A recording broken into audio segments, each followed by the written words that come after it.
my pesto recipe. Pesto is really versatile and we can use it for a lot of different things. And today I'm going to show you how to use it on salad, salmon, or any lean meat really, and a bunch of different grains and pastas. So, olive oil is really high in calories, and typically a pesto recipe calls for about a cup of olive oil, 2/3 of a cup to a cup. And that has about 2,800 calories in it for one batch of pesto.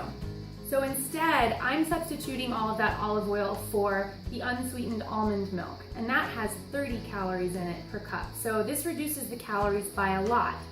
Olive oil is good for you, but not in massive quantities. So that's why this recipe is going to be so good, because we have all this basil, the roasted garlic, and the nuts, and that flavor is going to come through more so than the flavor of the olive oil. So it's going to be quite tasty. You won't even miss the olive oil, really.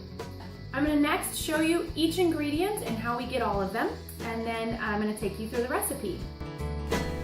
You will need about 4 to 5 cups of pesto basil, 1 to 2 teaspoons of salt, half a lemon, original flavor and unsweetened almond milk. Olive oil. The US doesn't have any regulations on it, so you have to make sure it's the real deal by checking for a harvest date on the back. This olive oil is local.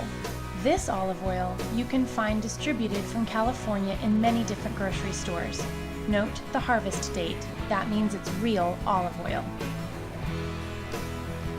It also means you can cook with it at higher temperatures, which is why we're using it over our 3 cut garlic heads.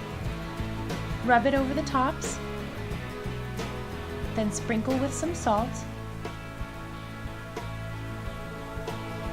then wrap in foil nice and tight and place in a 400-degree oven for about 30 minutes.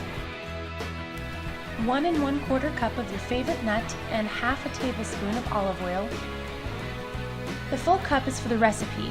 The 1/4 cup is for you to nibble on after you pull it out of the oven. It's really hard to resist freshly toasted nuts. Don't be afraid to get your hands dirty to rub the oil in. This is how we use less olive oil than simply pouring it over the top. Sprinkle with salt and pop into a 350-degree oven for 15 to 20 minutes. Okay, so we're going to start with our food processor, and if you don't have a food processor, that's okay. You can use a blender if you've got one of those. And we're going to stuff this full of about 4 cups. If you can fit 5 cups of basil in there, go ahead and do that. Word to the wise, make sure your garlic is cool before you're actually squishing it in. So once it's roasted, it's nice and squishy. It almost has the consistency of butter. Now I'm going to add the toasted nuts. I'm just going to throw those all on top. A squeeze of lemon over the top, because it actually keeps the basil from turning brown. The acid in the lemon juice actually helps to do that. So here is our cup of plain almond milk.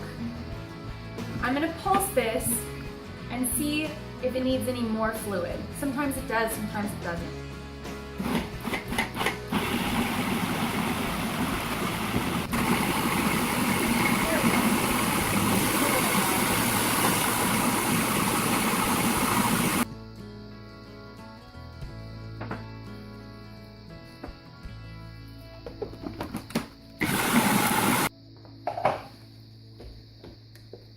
Look at how pretty that is.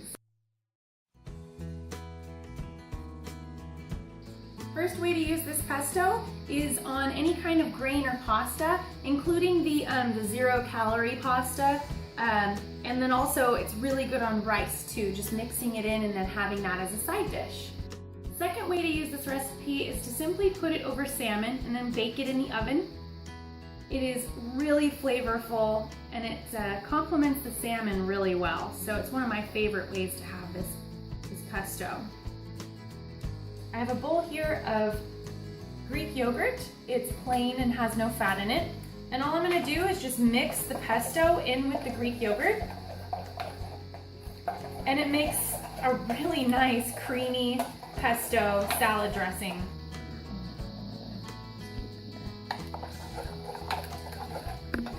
Throw it on top of your salad and toss to combine.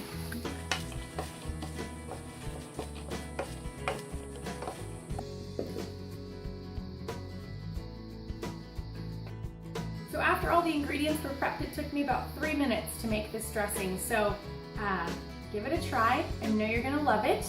And it doesn't take long to make really good, really healthy food. Mmm.